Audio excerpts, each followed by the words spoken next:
Steady now.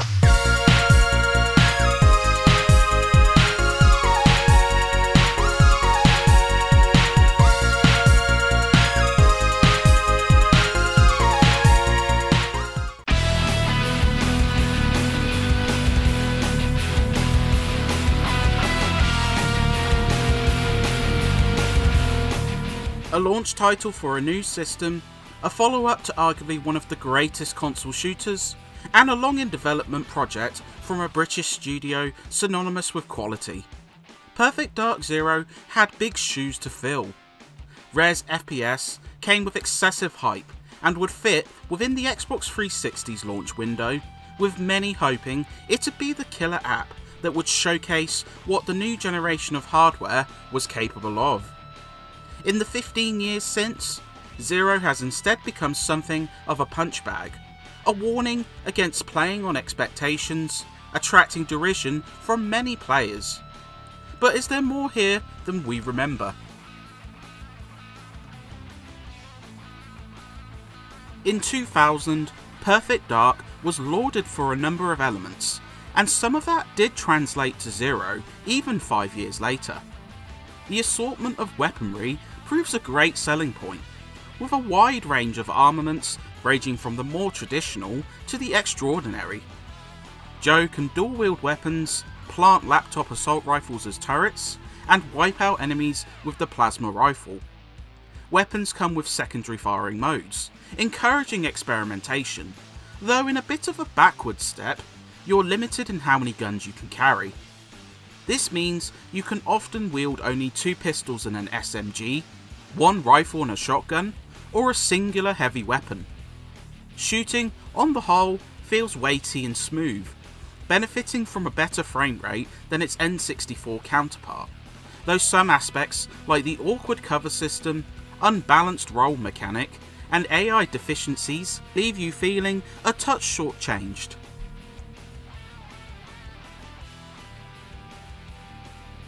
A narrative prequel to Perfect Dark, Zero follows the earlier exploits of Miss Joanna Dark in the not too distant future of 2020.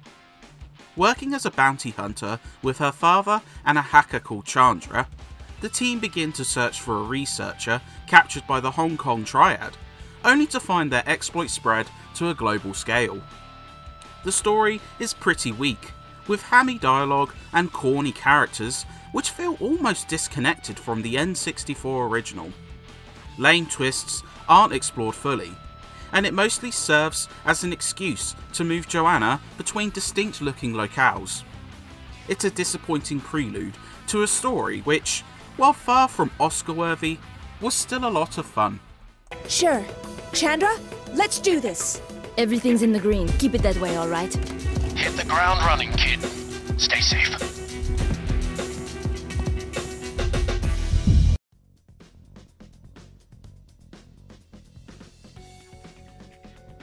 The campaign itself is a strange beast, meshing elements of the previous game with a lot of straightforward objectives, at least compared to shooters of this ilk.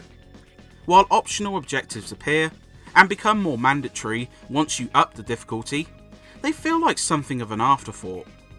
Worse, though, is the confusing level design, which had to be patched to include directions, because navigating through a level sometimes felt like a chore without guidance.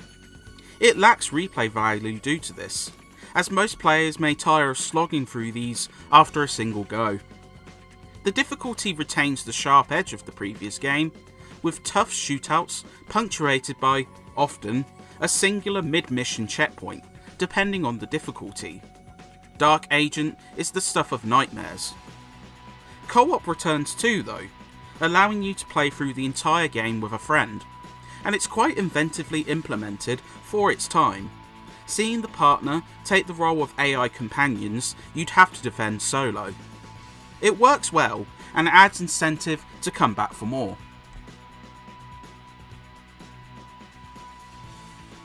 But really, the highlight of Zero is its multiplayer suite. Divided into Deathmatch and Dark Ops, with some modes allowing up to 16 players to join, there's a lot of settings and tweaks which give it longevity. For starters, you can add in bots to substitute for real players, and you can tweak their difficulty, behavioural patterns and team placement, proving a lot of fun. The options are great, with more traditional modes mixing with outlandish types such as infection, with those starting infected tasked with killing and infecting any others remaining, turning it into a tense game of cat and mouse. The map design is often smart, with small touches such as Tower's snow-caked landscape proving ideal for snipers. It proves a lot of fun, whether you're duking it out with artificial intelligence or real-life players, or any mix of the above.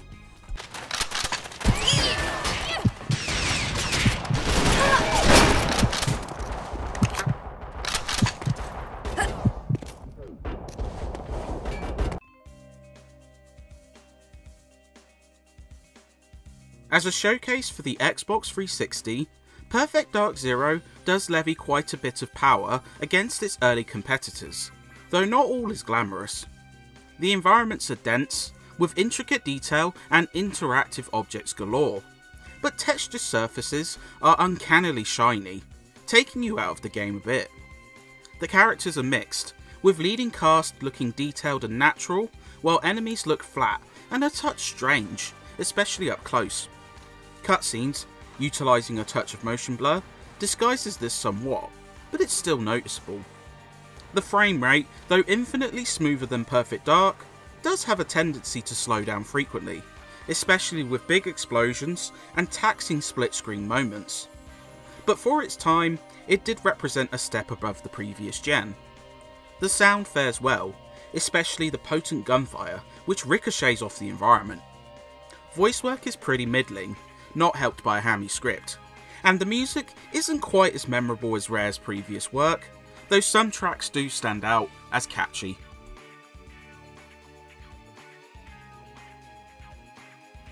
Perfect Dark Zero can certainly be viewed as disappointing, not quite living up to the expectations set by its developer and falling short to some shooters from the same year, most notably Timesplitter's Future Perfect.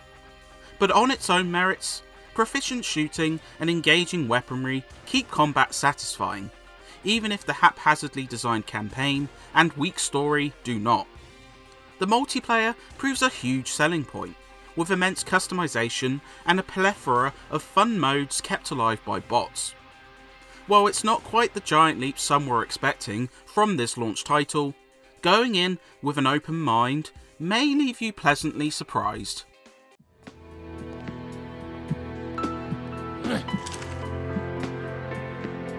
You okay? Sure. I got a fractured shoulder, a mission in pieces, and I think he just busted my ego.